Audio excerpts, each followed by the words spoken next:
J'aimerais réagir ici quand même 2-3 choses. Moi, quand j'entends certaines choses, je me dis que je suis dans le même pays. Quoi, par exemple? Quand j'entends mon ami Déroux dire qu'il y a la paupérisation en Côte d'Ivoire, je me demande de quelle Côte d'Ivoire il parle. Parce qu'il ne faut pas inventer des choses. Le PNUD, qui est le programme des Nations Unies pour le développement, dont la question, l'organisme centré sur la lutte contre la pauvreté, lui-même dit que la Côte d'Ivoire est passée de 55% de taux de pauvreté à 37 points. Mais en ce moment, si on a diminué, comment on peut se paupériser encore? C'est une question de logique. Je vais aller plus loin. Dans l'histoire de la Côte d'Ivoire, plus de 437 000 ménages qui sont dans les filets sociaux.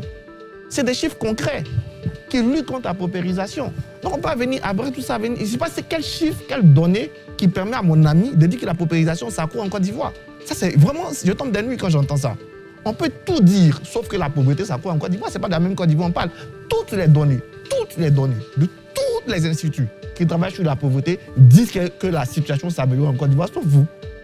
Il a parlé de la dette. Bon, le tout dernier rapport du FMI sur la Côte d'Ivoire, il est clair. La Côte d'Ivoire gère bien sa dette. Toutes les agences de notation, hier, je crois que c'est Moody's ou Standard & Poor's qui a baissé la note de la France. Au même moment, ils ont augmenté la note de la dette ivoirienne. On était à 59% de dette, on est redescendu même à 57 points de dette. Le déficit budgétaire, pour la première fois depuis 5 ans, tu peux regarder le dernier rapport du FMI, qui dit que la Côte d'Ivoire maintenant rentre dans les clous du déficit budgétaire qui est de 3 points autorisés par l'UEMOA. On ne peut pas inventer des choses comme ça. Ce n'est pas possible. Ce n'est pas parce que quand on définit la paix, la sécurité, la stabilité comme premier axe, ce n'est pas parce qu'on a échoué en paix, en stabilité ou en sécurité. Mais si vous n'avez pas la paix, la stabilité, la sécurité, vous ne pouvez rien faire. Vous ne pouvez rien construire quand il n'y a pas la paix. C'est pour ça que la paix doit être le démarrage, la sécurité, la stabilité doit être le démarrage de toute réflexion stratégique. Mais pendant 15 ans, on n'a jamais été aussi en paix, en sécurité, en stabilité, surtout quand on se projette dans notre environnement. Regardez ce qui se passe chez nos voisins, rien que ça. Par rapport à ce qu'on réalise. Regardez l'état que l'armée... La dernière fois, j'ai dit aux Ivoiriens à une conférence, je vais donner 2 images pour voir l'état de l'armée ivoirienne. En 2011, le premier tube qu'on a tous fêté ici, c'était la chanson FSI Tchokorba de Magnifique, qui montrait l'état lamentable de notre armée, où 2 franchisés affrontés, ou dans les rues d'Abidjan, on les voyait partout. Aujourd'hui, la dernière image que tout le monde a de l'armée ivoirienne, c'est le défilé du 7 août.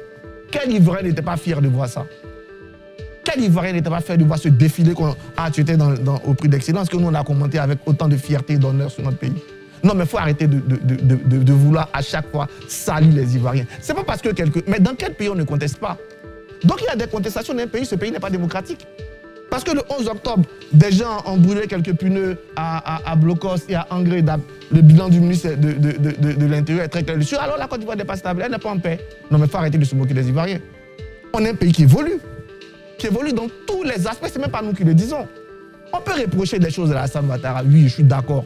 Mais reprocher ce que tout le monde voit, dans quel domaine ici? On parle de l'éducation.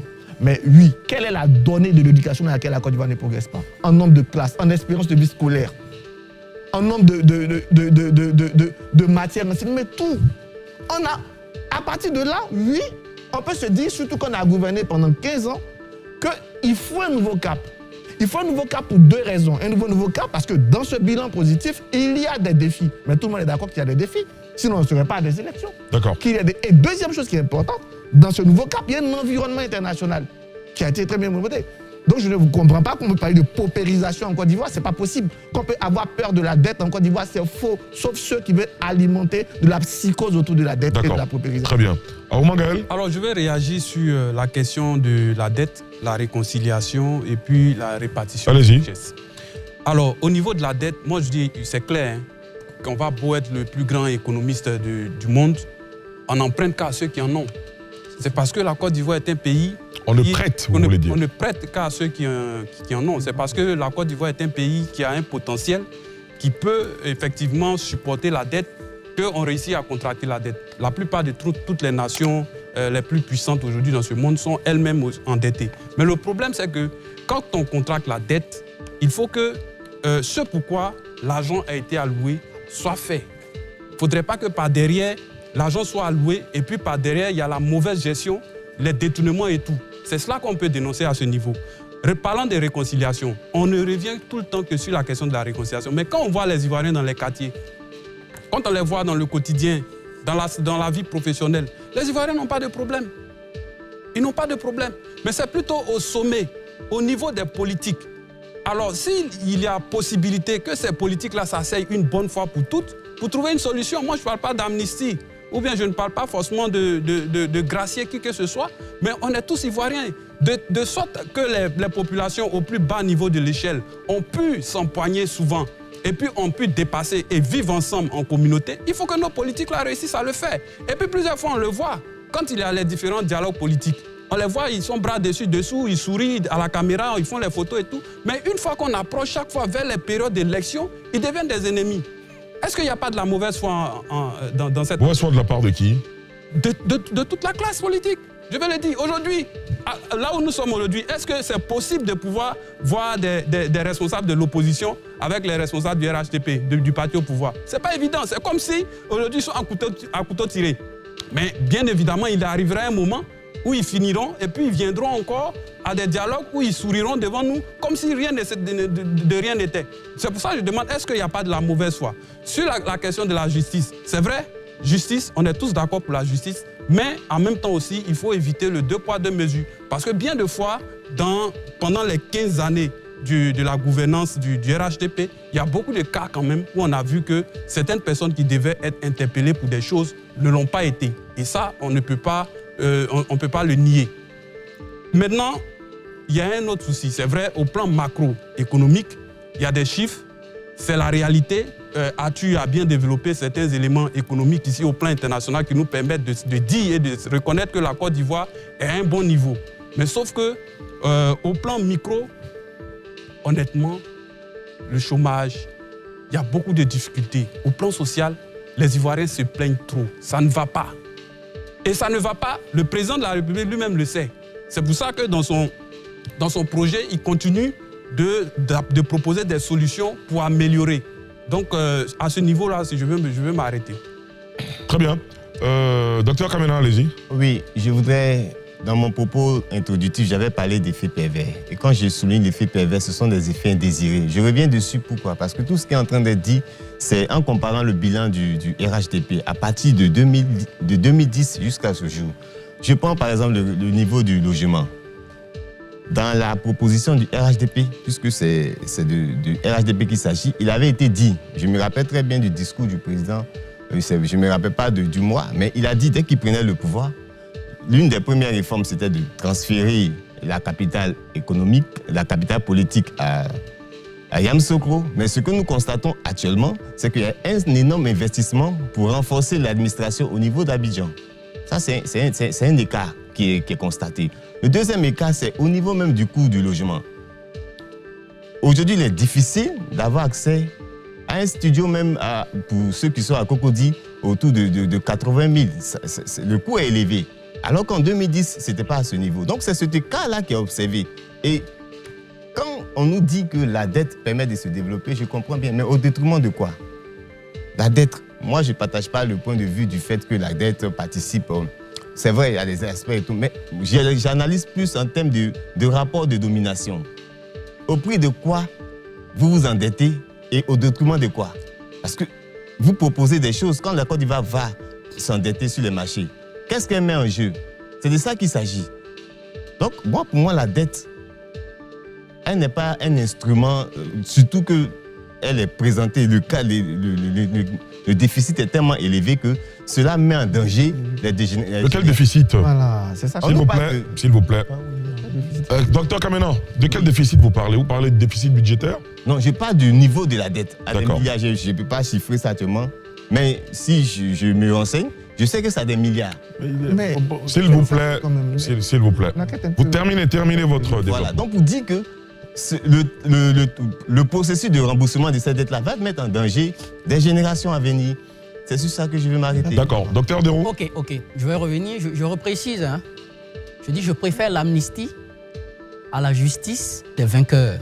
Depuis 2011, qui dans le camp Ouattara a été jugé par rapport à la crise? Parce que c'est des élections qui entraînent des crises. Or, on sait combien de l'autre camp sont encore en prison. Or, il a dit, c'est de ça que je suis parti. Voilà, je comprends les experts. Ça aussi, c'est factuel, hein, pour parler comme les autres. Deuxième élément, je ne vais pas refaire le coup de la dette. Hein. Moi, Dieu merci que l'autre l'a déjà souligné. Je dis que l'utilisation, surtout que quand la phase Ouattara était à l'opposition, il avait déjà dit que 6 000 milliards de dettes, c'était trop. C'est ce que je dis.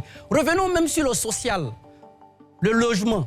On a promis des logements sociaux comme à Brasilia, je pense que c'est l'expression, hein. On allait payer, je ne sais pas combien de mille par mois, ça n'a pas été. À telle enseigne que dernièrement, je n'ai plus la date, le gouvernement a voulu faire une inauguration de logements sociaux à Yopougon, je crois à la cité BAE. Le lendemain, à la une du quotidien Fratmat. Savez-vous qu'en Côte d'Ivoire, il y a des gens qui ont souscrit, à qui on doit jusqu'alors dans cette affaire de logements sociaux? Ça existe. Le président Ouattara a promis de moderniser les quartiers précaires. On les a détruits, je n'invente rien. Voilà, peu importe les chiffres qui viennent de New York et autres, ce que je dis, c'est ce qu'on vit en Côte d'Ivoire. C'est pourquoi je parle de discours triomphaliste. Je parle de discours triomphaliste. Voilà. On parle de bonne gouvernance. Mais la bonne gouvernance a des... Le rapport de la CDVR, si j'ai bonne mémoire, relativement à la crise en 2014, a insisté sur un fait par rapport à l'administration que les jeunes ont insisté pour qu'il y ait le mérite par rapport à l'accès. Est-ce qu'on est sûr qu'aujourd'hui en Côte d'Ivoire, l'accès à l'emploi, les conditions de promotion sont réunies? Quand on voit certaines populations féliciter publiquement des maires pour avoir eu accès à des concours, ce n'est pas ça la compétence, ce n'est pas ça l'excellence dont on parle au niveau du... Moi, je vais en parler parce qu'aujourd'hui, là, ben voilà. Moi, j'ai été porte-parole d'un collectif de docteurs ici. On a dénoncé des magouilles qui ont été fournies. Preuve à l'appui, où le ministre a déclaré admis des gens qui n'ont pas composé. Qu'est-ce qu'on nous a fait? On les a mis en prison. C'est ça la compétence. Donc, au-delà de tout ce que les gens diront, ce sont des faits. Ce sont des faits. Dernier élément, il y a eu l'inauguration, je crois, en 2020, d'une voie, je n'ai plus trop ça en tête, au niveau d'Abengrou Agné-Bilekro. La première pierre a été posée, ça fait 5 ans aujourd'hui. Voilà. Il ne faudrait pas que la CEMU, même la CEMU, j'ai remarqué que c'est à chaque fois, on dit jamais, on donne toujours le nombre d'enrôlés, mais ce n'est pas au nombre d'enrôlés qu'on se mesure. Quelle est la qualité? C'est dernièrement, je crois, il y a 2 ou 3 semaines, que les produits ont commencé à s'étendre. Banga, même ici, sur un plateau, l'a dénoncé un jour. Voilà, on l'a dénoncé. Le prix du cacao, le prix des planteurs, le président Ouattara, quand il était alors opposant, a dit qu'il avait parlé, je crois, d'un certain pourcentage au niveau de l'international. Voilà. Il ne faudrait pas attendre quand il y a la campagne pour revitaliser la CEMU. Il ne faudrait pas attendre quand il y a la campagne pour faire un prix accessible, même quand il y a une large différence avec le prix au niveau international. C'est ce que je dis. Donc, je n'ai rien inventé. Les Ivoiriens, dans leur réalité, ont des problèmes. Un étudiant, un ordinateur, ce n'est pas une réalité. L'accouchement gratuit, ce n'est pas une réalité. Le social, même les États dits développés. Pourquoi il y a un problème aujourd'hui en France? Parce que même les États dits développés, aujourd'hui on ne parle plus trop de capitalisme parce que l'État se permet, il y a certains domaines au niveau du social où l'État doit faire l'effort d'accompagner pour éviter un désordre. Voilà. Au niveau de l'électricité, je vais terminer par là. Il y a eu des marches, je crois, en juillet 2016. Bouaké, qui était la capitale d'une révolution qui a permis l'accession de beaucoup d'hommes, je dirais, du Radipo au pouvoir. À Bouaké, le siège du RD a été saccagé parce que le coût de l'électricité avait augmenté. Le mois d'août, si j'ai bonne mémoire, le président Ouattara a fait un discours où il a dit qu'il allait mettre fin au monopole qui serait à la base. C'est les choses que je n'ai pas inventées, c'est ce que je suis en train de dire. Donc dans le social, le kilowattheure d'électricité, il n'est pas abordable. Le mètre cube de l'eau, il n'est pas abordable. Ça n'a pas besoin des rapports du PNUD, c'est ce que je dis, c'est vérifiable. Ben voilà. Moi,